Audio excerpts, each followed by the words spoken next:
I really think the government listens.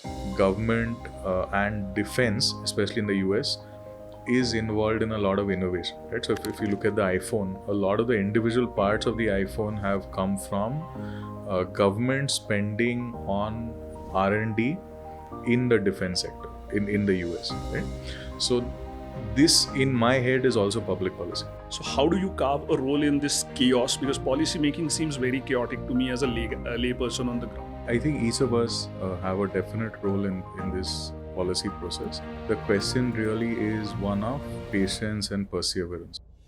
What is India's role in this whole policy making and all of that? India is definitely a bright spot globally. The fact that we are a young country and we might not forever stay young. Right? We would have probably a window of 20 odd years where we would have this demographic dividend, which would slowly but surely go away. Each state doing well is actually also good for the other states, right? Because they eventually contribute tax revenues, etc., to the country, which gets redistributed, and them going higher eventually is pulling everyone forward. I wouldn't want to name countries, but a lot of developing or emerging countries, as they're called, really don't have good quality bureaucrats. Sadly, Europe is at least Western Europe is in a difficult place now, and I hope they somehow come out of it. I was really looking forward to the farm reforms. With all kind of opposition that comes for anything change worthy that the government wants to implement, how do we get across the bridge?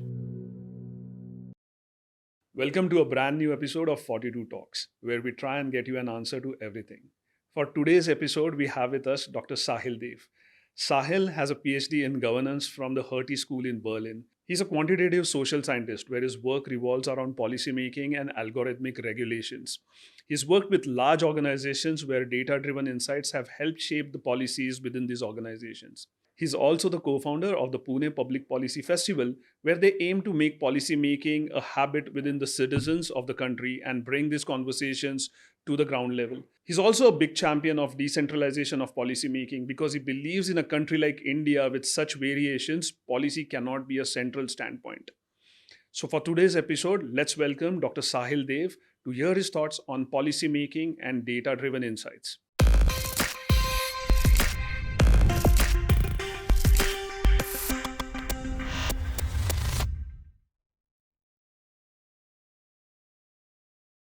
Sahil, welcome to today's episode of 42 Talks. You have grown in your name as a key influencer of policy, or at least somebody who loves to discuss policy. Everybody looks at that aspect from you. And you've been at the forefront with the Pune Public Policy Festival, which is just around the next week.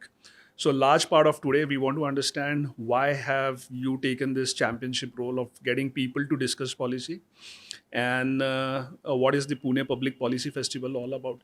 But before we get there, you never thought you would be a policy, what do you say? I'm not calling you a policy maker, but somebody who is influencing policy, who has the penchant to kind of show the policy in data lights. You were an engineer. And the thread with most of our guests have been that you do engineering and then you figure out what you want to do in life. Yeah. So we would love to hear about your journey into policy making, where it came from, what were the significant milestones along the way, and then we'll get to the Public Policy Festival as well. So tell us something. Thanks, Pushkar, for having me. It's I think I troubled you with the scheduling and stuff like that. So thanks for having me. So I'll try and contextualize what you have been saying. So I am one of the organizers of the Pune Public Policy Festival.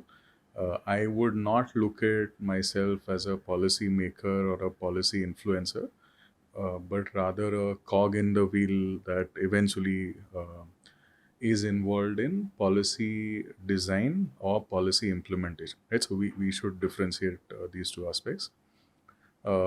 Starting with my background, as you rightly said, I did engineering. I did it from the Pune University in computer science. Even before that, I've always been a fan of mathematics, and now what we see as data analysis. Then I didn't know this was data analysis. But while studying engineering, I got involved in the work of non-profits, also some policy research that a political party was trying to do in 2009-10. I was lucky to do one semester of my engineering in France, where I got exposure to probably more socialist welfare thinking that was there in France at that point, and traditionally has been there in that society. So I think all of these experiences put together, I have always been interested in the public sector as how I look at it. The public sector would involve the government, non-profits, think tanks, bilateral and multilateral organizations. By bilateral, I mean organizations that involve two countries working with each other. Multilaterals would be organizations like the UN, which have more than two countries working together for a particular goal, right? So I've always been excited and in a way passionate about the complexity of the objective, right, which exists in the public sector, which the private sector seems to have simplified for themselves, and there is a rough consensus on what the private sector aspires for, right? Primarily they aspire for profitability. They aspire for paybacks that the stakeholders or shareholders get, right? um, on and off they speak about sustainability, externalities that they have with regards to the environment or other external factors, but more or less 80%, 90% of their time they are focused on profitability, revenue optimization, etc., right? This doesn't exist to this extent in the public sector, right? The incentives that the different stakeholders have in the public sector are widely different, and there isn't a clear consensus as to what do you aspire for and what is the end result of whatever you're doing, right? If you were to ask a politician what the end result is, as in if you were to look at it from a real perspective, which would say self survival is the objective, right? In politics, self survival would be to get re-elected, right? So now, say you're doing welfare, right?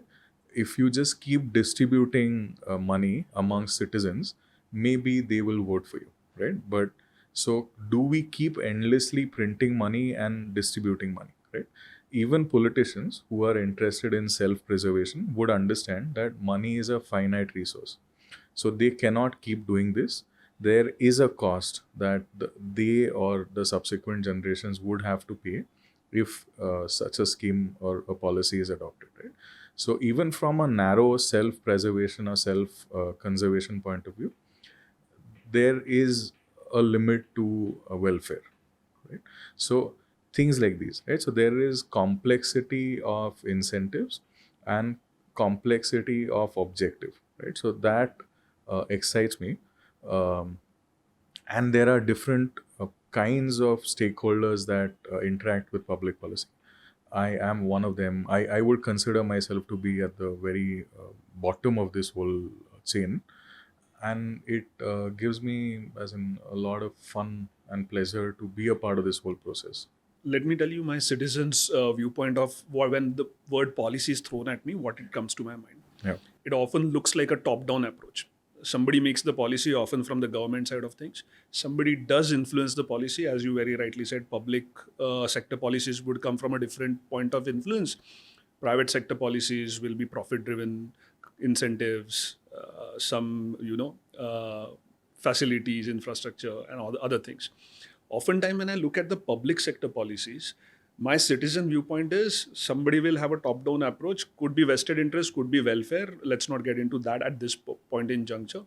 And then there will be opposition or support, often led by activism, dharnas, and things as we have very commonly gotten used to seeing. So how do you carve a role in this chaos? Because policy making seems very chaotic to me as a lay person on the ground. So how do you carve out a role, and what is the public policy festival aiming to do? Because it looks like I don't have any control over policies that influence me as a citizen. Do I have a role? Yeah, I think each of us have a definite role in this policy process. Um, the question really is one of patience and perseverance, right? Are we willing to put in the necessary time, and are we willing to do it consistently long enough, right? So I think those are the questions each one of us would need to ask ourselves. With regards to the public policy festival, so it was few of us, you know most of them. It's probably 8-10 of us who are behind, or the core group behind this festival, right? I think one of the key aims of this festival is Pune as a city, which once was called Oxford of the East, intellectual capital, be it pre-independence, also during the freedom struggle, slowly but surely seems to be losing its intellectual character. Right? I'm originally from Pune. I studied here. Probably few 7-8 years I lived outside India, but I have only lived in Pune in India, right? And I have seen Pune closely. Sadly, I feel a lot of our generation has moved out. Brain drain, at least to me, seems real, right? Um, Whoever's left in Pune who had an option of moving out probably had family businesses that tied them down to Pune, and they could not easily move out their business or take capital outside. Hence, they are staying in Pune. So slowly but surely, Pune from an intellectual city has moved to a rather economic hub, transactional city, as how I would see it. Which there's nothing wrong about it, but what that implies is that the intellectual character of Pune is challenged. Right? So one of the objectives of this festival is to try and reprioritize what matters for Pune as a city, and there are a lot of people in Pune who think so. The attempt of this festival is to provide a platform for people from Pune and obviously from outside to think about the world, right? This festival is definitely not about Pune, it's in Pune, right, for the globe, which might sound like a very aggressive or a big statement, but that's the at least the attempt. The other attempt is to reposition Pune as a intellectual thinking city, right? Alongside this festival, there is the Pune Design Festival, which you are also a part of, which has been happening probably for the last 17-18 years. The other festival that would happen on the 11th and 12th of January is the India Science Festival, which would be happening at Ferguson College. So going forward, the hope would be that all of these festivals collaborate, speak to each other. If they are done in some form of continuation, it might help slowly but surely reposition Pune. Right. So that's the greater. That's a great vision that Yeah. you're painting. So that's one. The second is within the field of public policy. I would say most of what happens in this field, nationally at least, happens in Delhi. It's the capital of India and the political capital.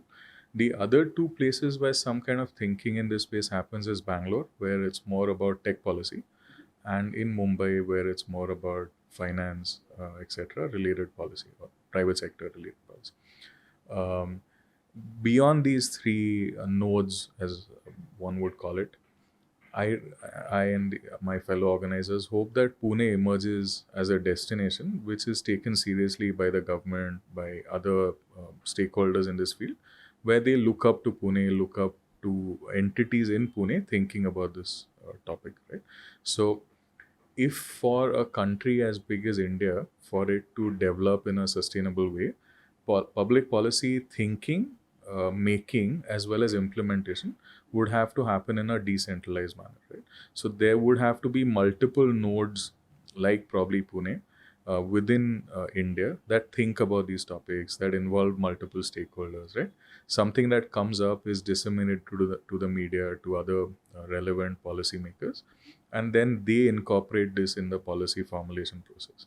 So with all of this in mind, the Pune Public Policy Festival is an attempt to do whatever we have set out to do. Call me the cynical Punekar if you want to. Yeah. But do you think this is going to work? Will the government listen to implement the policy? I'm coming from a very Yeah. citizen's So perspective. I really think the government listens, right? I think as in each of these words need to be better defined and understood for us, right? uh, I wonder when you use the word listen, what do you mean, right? As in, I was reading once about Swami Vivekananda, and in one of the books that I was reading, he said he's scared sometimes if he becomes the god, right? Because he his thoughts are often self-contradictory, and if he is the all-powerful god, he might do things that are contradictory with each other, right? Similarly, I think each one of us as citizens have a lot of priorities for our city, for our country. I wonder how, to what level of detail have we really thought about them, right? What is the practicality of implementing them, and what do we exactly expect from the government, right? Um, I understand that I am complicating what you're saying, right? But unless each one of us tries and thinks about this, it is very difficult to execute any of our thoughts, right? Like let's assume, let's take a city as big as Mumbai, right? And if we were to think about the condition of roads in Mumbai, right? So as in most of us think about hard tangible things, right? So which would be roads, drainages, maybe air quality, right? Things that affect us directly, right? Firstly, I would like to mention that a lot of public policy is not this, right? A lot of public policy concerns things around maybe geopolitics, about electronics, manufacturing, economy, which maybe directly or indirectly affect us. But I would say most citizens think about things that directly affect them, right? Which is perfectly fine. But if going back to the road example, in a city like Mumbai, firstly, like there's a definition to what BMC is. There's a definition to what Thane is, Navi Mumbai is, Raigad is, right? So the first layer of complexity comes in by asking the question, which authority is responsible for this road, right? Even within BMC, there are certain roads that MSRTC is responsible for. There are certain roads that the port authority might be responsible for. Certain roads that the airport is responsible for, right?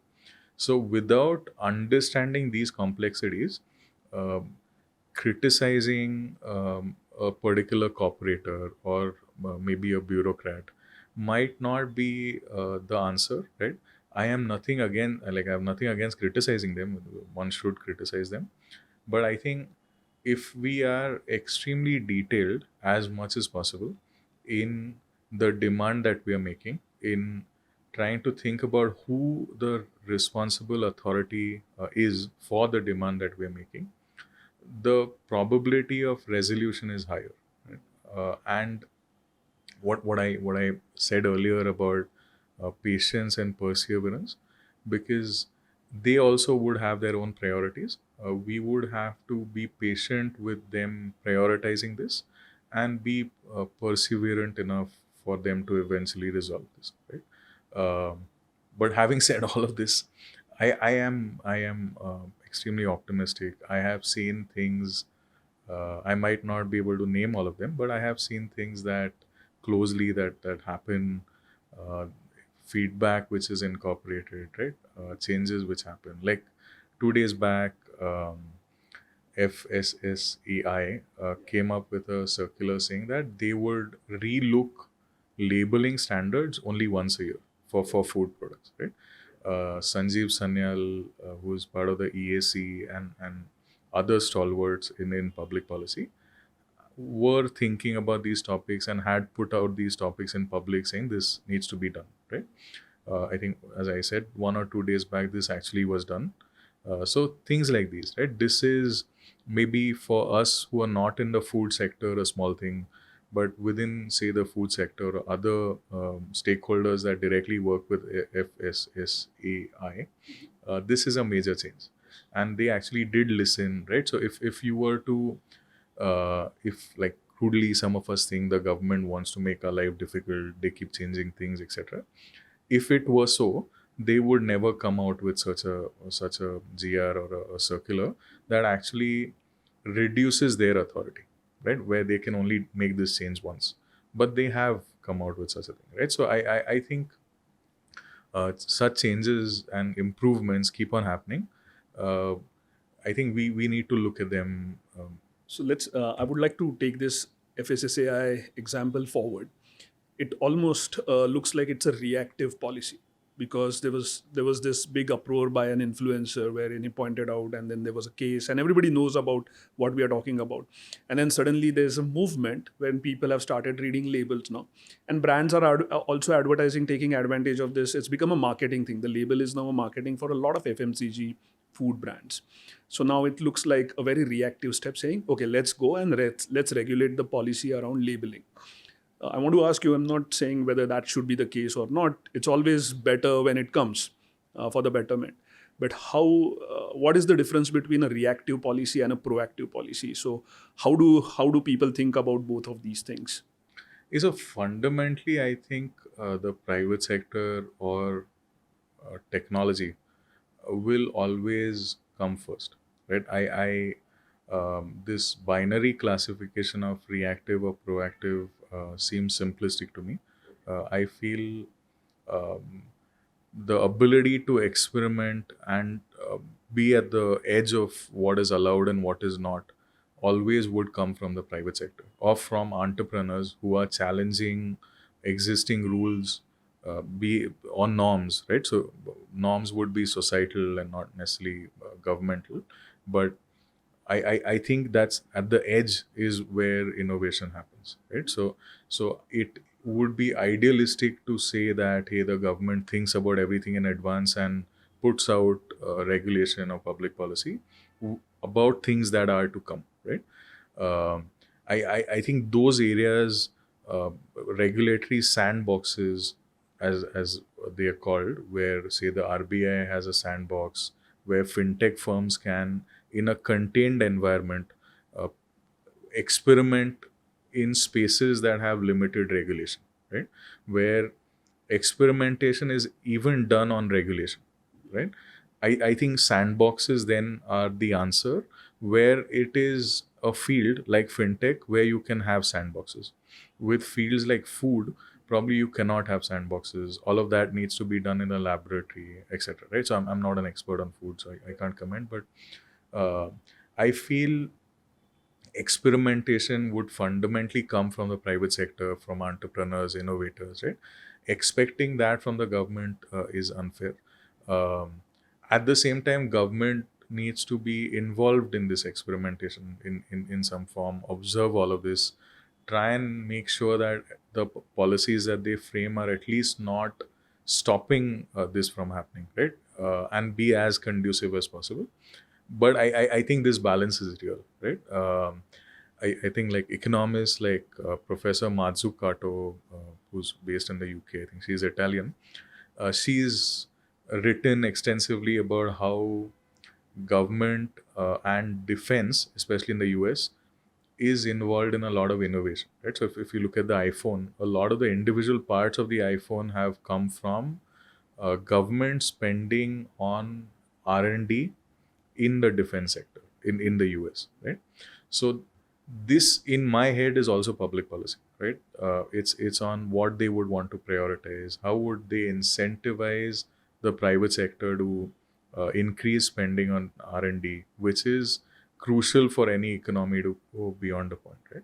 So as India, we have adopted a more generalist bureaucracy, right? We, unlike the US, where more number of specialists are involved in policy making, formulation, and implementation. With a UPSC, IAS, IPS, etc., driven structure, we have adopted a more generalist approach. Uh, we, like the Modi government, did try with lateral entries, etc., and I think it's a great approach that they have taken. The speed varies, right? It's as in they, with their other political and policy priorities. I think the speed varies, but at least as a direction, it's great. um, and I feel it's overall an experimental process, right?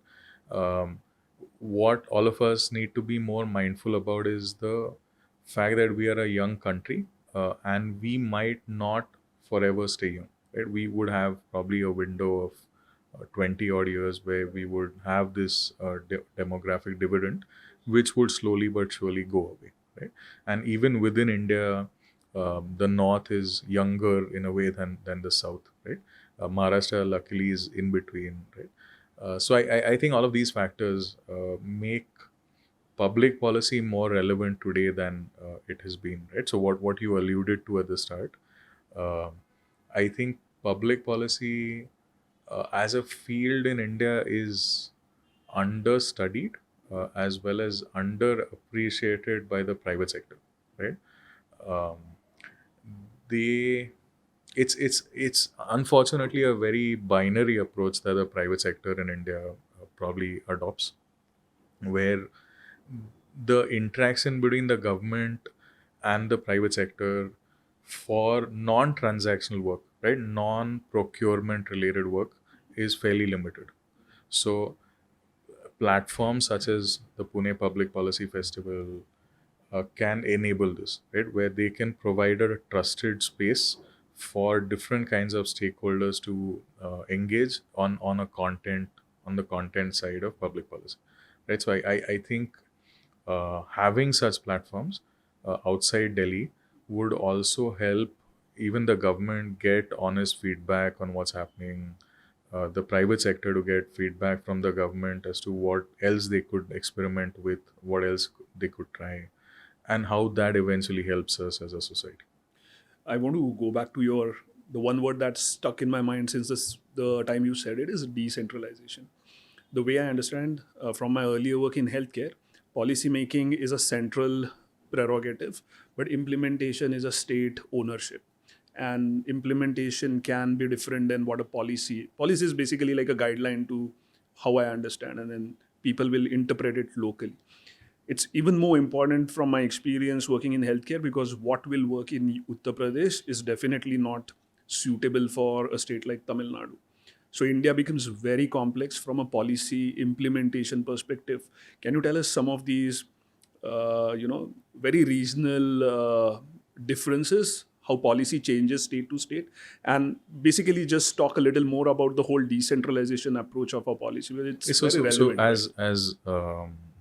as we know, the constitution has three lists, right? So you would have the list of topics that the central government has the final say on, list of topics that the state government has say on, and a list that is concurrent, right? So, say a topic like education is a state's responsibility. Something like defense or security is essentially with the national government or the central government. So, when I speak about decentralization, what comes to my mind is a model of comparative federalism, right, where states are in a way competing with each other for the greater good of the country, right? So within a certain framework that the country has laid out, right? And each state doing well is actually also good for the other states, right? Because they eventually contribute tax revenues, etc., to the country, which gets redistributed, and them going higher eventually is pulling everyone forward, right? So we need to understand that each state doing well is or should be probably our eventual goal as a society, right? Now if you break this down to a district level, which is within a particular state, the same logic would apply, right? You would want each district to do well. Each district might not have the same competence, right? So as in from economics, you would have, it's known as the coast theory, where uh, different entities, nations, or stakeholders might specialize in one thing, and they then might trade with each other, right, based on whatever their specialty is. So this is inherently an ecosystem, right? Why I think decentralization is important is, given our complexities, societal, cultural, as well as geographic complexities, right? the different kinds of rainfall, water availability, right, and other environmental conditions also differ across our country.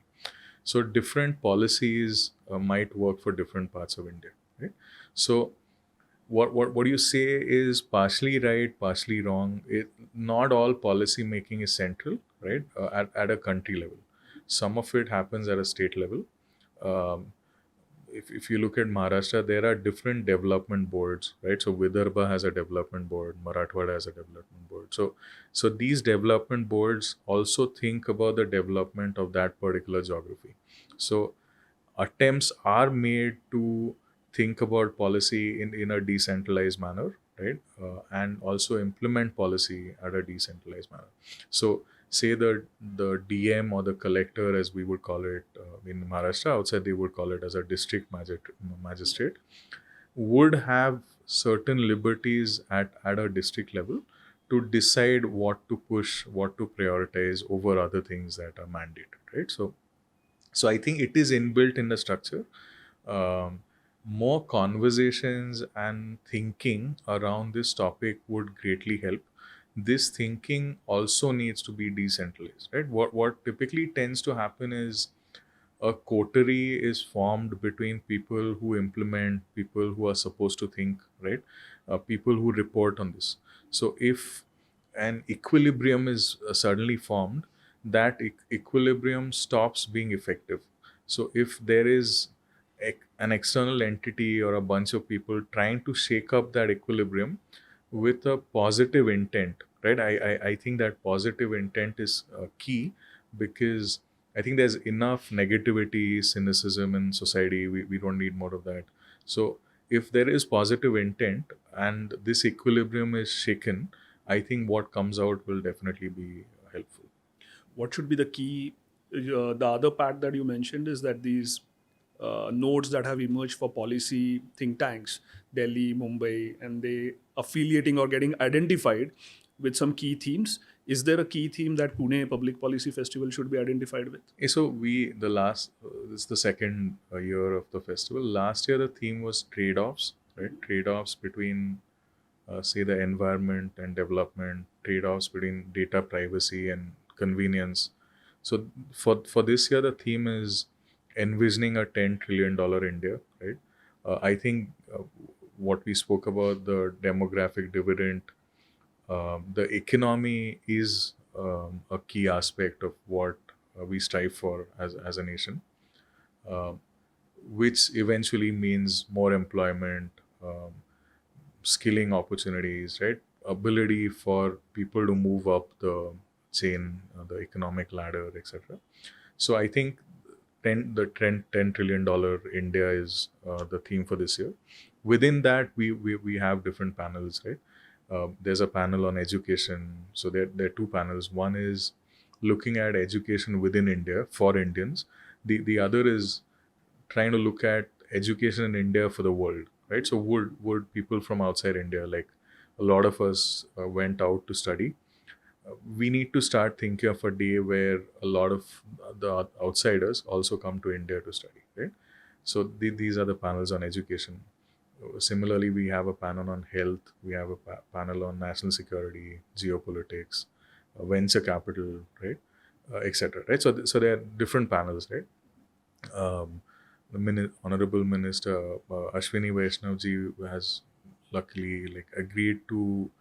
He'll speak about the four pillars as he sees them towards a $10 trillion India. So that would be the concluding keynote.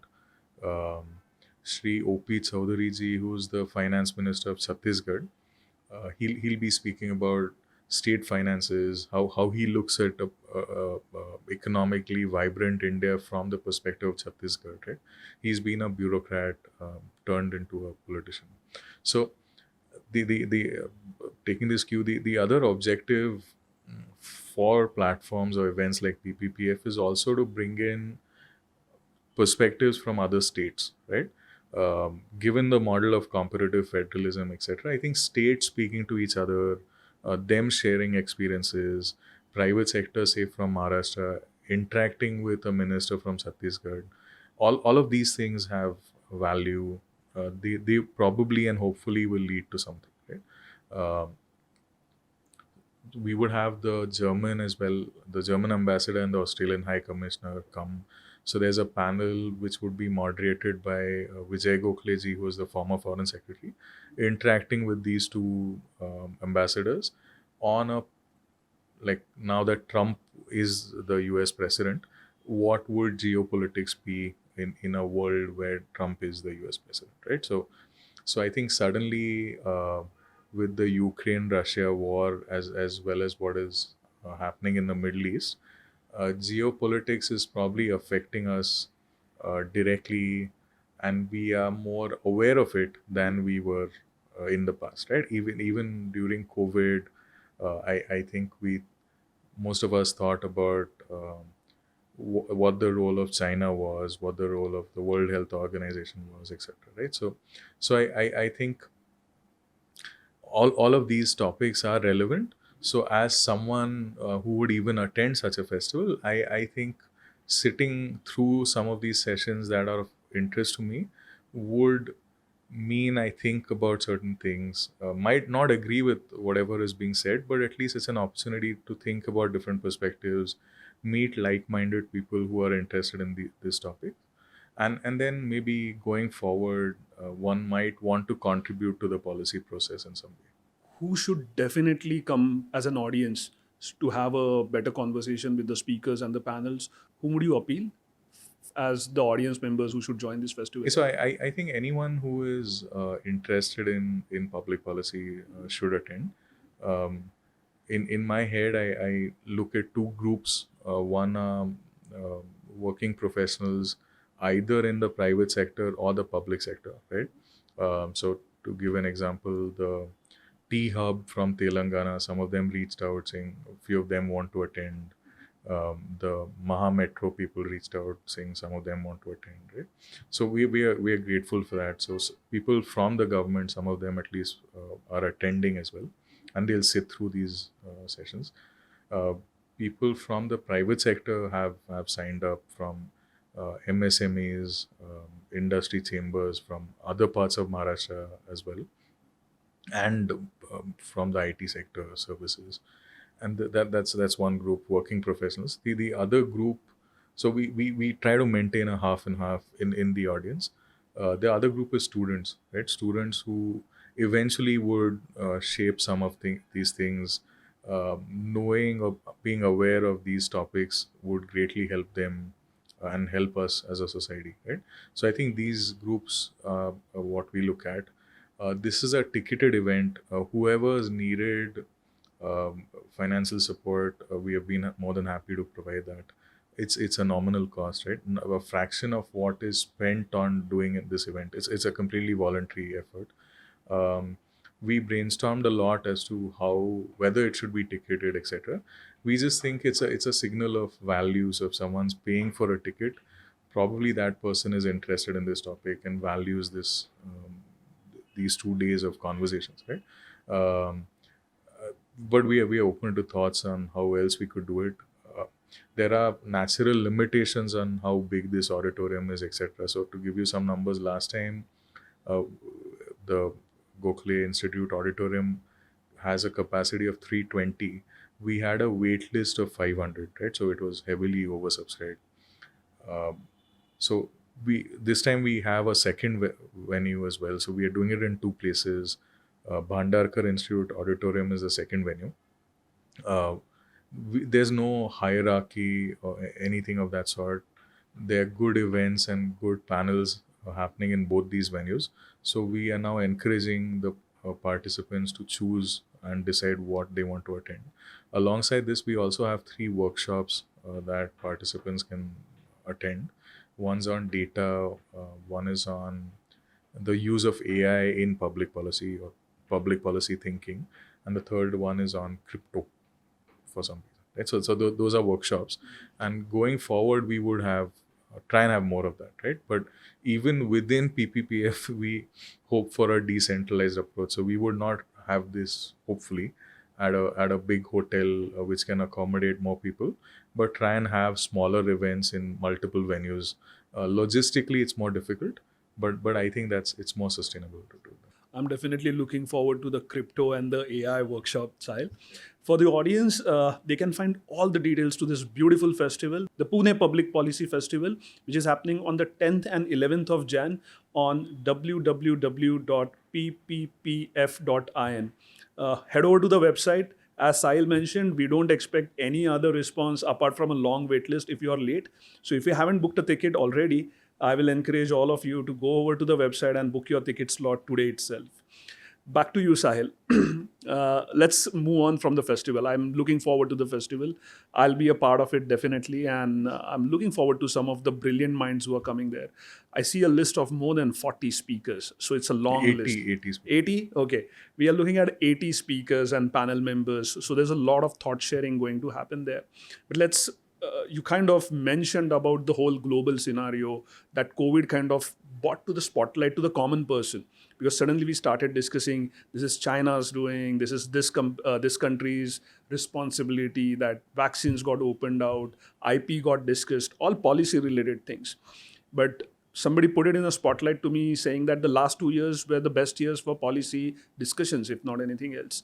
What stands out to you in the today's scenario from a global perspective? Why is policy going to be the center stage for geopolitical? You mentioned this a couple of times in your conversation so far, but can you throw us some granularity? What is India's role in this whole policy making and all of that? So personally, I feel India is definitely a bright spot globally, right? A lot of other countries, for various reasons, um, be it geopolitical instability or um economic uncertainties around monetary policy, debt that China is facing, right?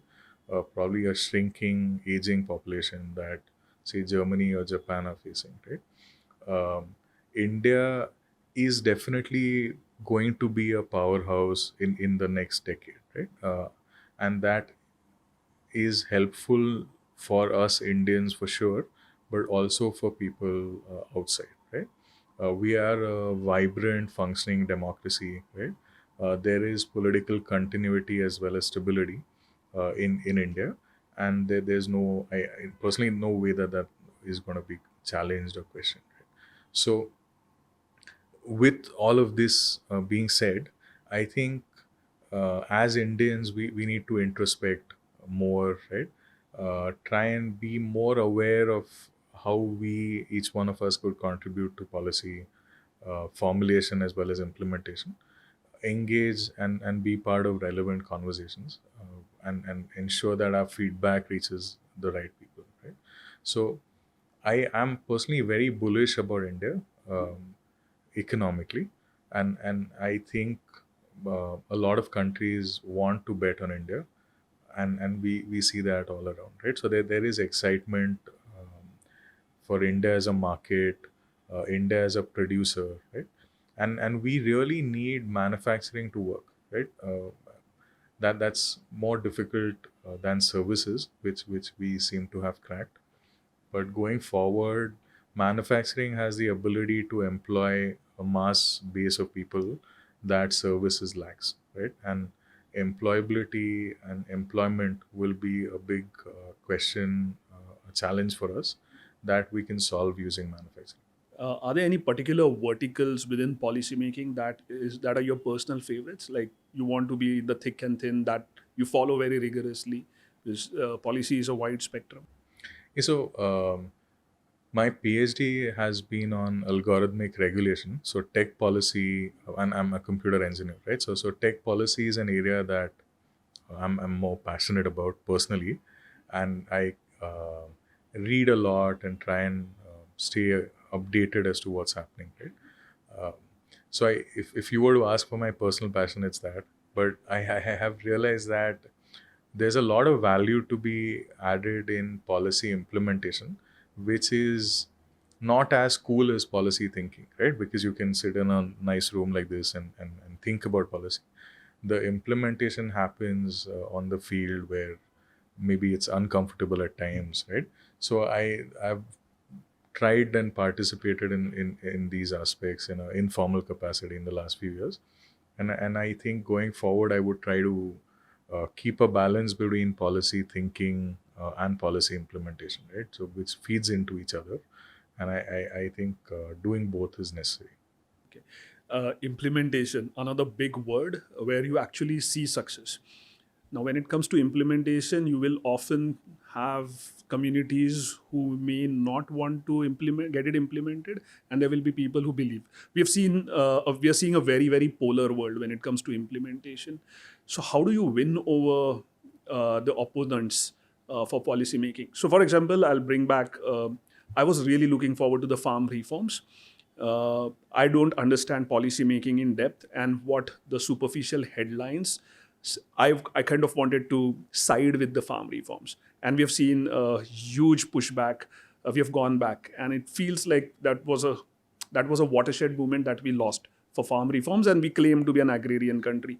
So, not to discuss much about the farm reforms in particular, but with all kind of opposition that comes for anything change worthy that the government wants to implement, how do we get across the bridge? Yeah, so I share your frustration with farm reforms. I would have also loved to see it go through, right? But I try and tell myself that this is a trial and error, a back and forth process, right? It's public policy is not linear, unfortunately, right? A lot of things fail, a lot of things don't fail, right? And I think at least I try and tell myself to be more patient, and keep trying and hoping that things happen, right? Beyond that, I think conversation, dialogue, feedback, right? What in a way is common sense, um, eventually helps a good policy on the design and implementation side, right? So I think once more of this happens, more conversation platforms are created which are meaningful, constructive, right? Eventually, all of this would feed to better policy, and I'm like personally, I'm sure the government is constructively working on this, and we will slowly see results. Anything like we talked about a mishap or a failure on policy, anything that stands out as a most brilliant success? I think like if you look at what is happening on the whole semiconductor front, right? As in, so these are niche topics in a way, right? Maybe not all of us follow them closely, but I think things are really happening, right? If even The if you India stack? no, the semiconductor Right, right, manufacturing that's right. being set up. Yeah, India Stack is another example. Recently the government started the Anusandhan Research Foundation, right, where they would prioritize R&D. So not necessarily all of these things are newsworthy, headline worthy, cool, right? But slowly but surely, parts of the jigsaw puzzle are falling in place, right? It again won't be linear. We will move back and forth, but I think most societies do, right? As in, I'm like, I suddenly sound like an old person, but that's what I read and see around, right? So I think one need not lose hope. We all we can do is keep trying in a particular direction that we are convinced about, right? The direction that I personally am convinced about is, as a normal citizen, I can be a part of this process and contribute in whatever way I can with the skills that I have. We discussed the India policy scenario to the large extent until now, but you didn't start policy thinking from India. You did your PhD at the Hertie School in Germany, so your education influence is very European, and then your early stages of work were very African, if I'm right. Right. So you've seen European thinking, you've seen African implementation, and you're largely now seeing how India works. What's common, what's uncommon across these geographies? I wouldn't want to name countries, but a lot of developing or emerging countries, as they're called, um, really don't have good quality bureaucrats, right? As in, we might at certain points make fun of our bureaucrats, but I think they are well-meaning. They broadly understand what is good for the country and what is not. Right? At certain points, for some reasons, they might choose not to follow that particular path, but they completely understand what works and what doesn't. Right? So I think our state capacity, as it is called, is much better than a lot of other countries where I was working, right? So I was working in Morocco, Egypt, Tanzania, etc. Right? With regards to Europe, I feel because of aging and a lot of domestic issues, also triggered by the Ukraine-Russia conflict that increased gas prices, electricity prices. It's in a tough place, right? We underestimate, since we live in India, we underestimate what a young country is, what vibrancy youth bring about, right? If you were to go to a average European country, you would, at least Western European country, you would tend to see more older people than younger people, right? The concerns that they have probably are in healthcare, palliative care, right? Uh, other kind of concerns that youth or younger people tend to have, right? So I think sadly Europe is in, at least Western Europe is in a difficult place now, and I hope they somehow come out of it. Even around questions of migration, immigration, there's no clarity, right? Like um, there was a no confidence motion that was passed in Germany recently, so they're having snap elections. France, we have a president of a particular political party who lost like the prime ministers from another party, right? So it's again a chaotic political situation, right? So we tend to not appreciate the luxury that we have enough, and I think we should be more confident of India in the years to come. Super. I'm not going into specifics or case studies of policies because that's exactly what the festival is for, and we look forward to having a detailed conversation there. But I'm going to definitely put you in a spot for my last question today. If there was one policy that you wanted to champion, be the owner, see it getting debated, flushed out, and get implemented, what is that one policy that you would champion if your life was on a thread right now? So I've worked long in consulting, so I am things like being an owner, championing are alien to me. Um, but I can definitely say what I strongly feel about. I One area that I strongly feel about is education, right? So higher education. I really feel the quality of education on an average. We have bright spots, but on an average, the quality of higher education is really bad, right? I think that needs to improve. The other thing that I strongly feel about is industry, right? What I said about manufacturing, medium and small enterprises, I think these areas of our economy need to improve, right? And both of these priorities or topics that I spoke about speak to each other, right? So, as in, we all of us routinely know of examples where company owners or companies that we know of are looking for people to employ, right? And we meet people who have no jobs, and uh, trying to put both of these bits of information together is problematic, right? I always ask myself, how does this coexist, right? Even as I'm like, I run a small consulting firm, and when we look for people, it's at times challenging, right? But we keep getting applications of people who want internships or jobs, right? But somehow we find most of them unemployable, right? So I think if we as a society can solve this dichotomy, it will help unleash the economic powerhouse that India could be, right, and should be. Well, there are a lot of devil's advocacy that can come for this point, saying that, oh, look at the US and you will see Indians getting employed at the top spots. So we are losing them, and then we are not able to employ them because they don't want to stay here. But a lot of back and forth on those things. But I completely kind of agree with you. When we run a design consultancy as well, and when we get applications, we kind of feel the cringe of, "Arey, I want to employ, but where's the talent that I want to?" And if I look at it from a student's perspective, oh, you consultancies, you're not the employment option I was looking for. You're not going to pay me enough. So there's a catch-22 situation going on over there. So how do we kind of get over making ourselves really desirable as employers at the same time seeking the talent that we want? So we kind of are losing balance on that conversation as well. So any reactions to that?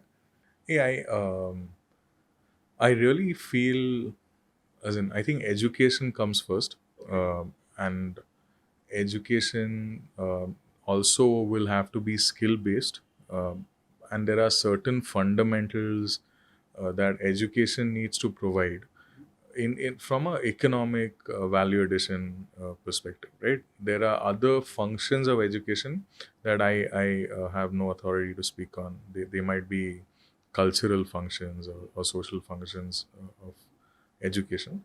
What I mean when I say education is more on the economic value addition, right? So I feel a computer engineer of today, given generative AI tools, I wonder if that person has thought about coding, has thought about the logic behind coding, etc. Right? And then when in most of my interactions I feel that this person has not, I get concerned, right? Because I fundamentally feel that logic is something that one would have to know oneself, and that would never come from a tool, right? Generative AI or other technologies can keep progressing, and no one can stop that. But what needs to be done will human mind would eventually have to think about it, right? So that's on the education skilling side.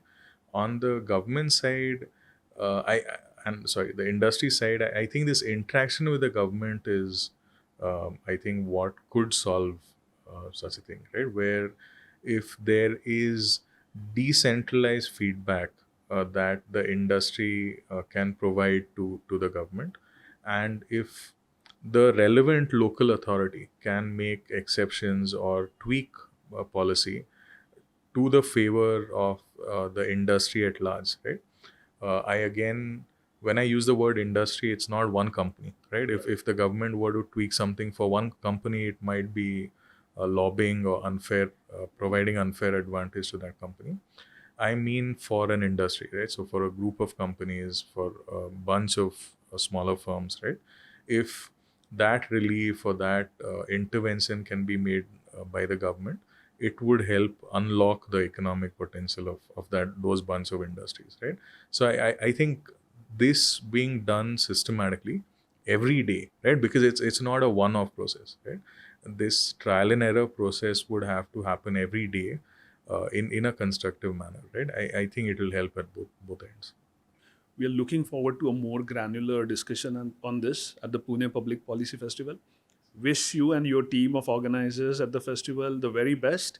For the audience, a gentle reminder once again, the Pune Public Policy Festival happens on the 10th and 11th of Jan at two venues, the Gokhale Institute of Political Sciences and the Bhandarkar Oriental Research Institute, both in Pune. If you haven't booked your tickets already, don't be on the wait list. Go and do it today. Look to meet you again at the Pune Public Policy Festival side. Thank you for joining us on today's episode of 42 Talks. Thanks, Pushkar.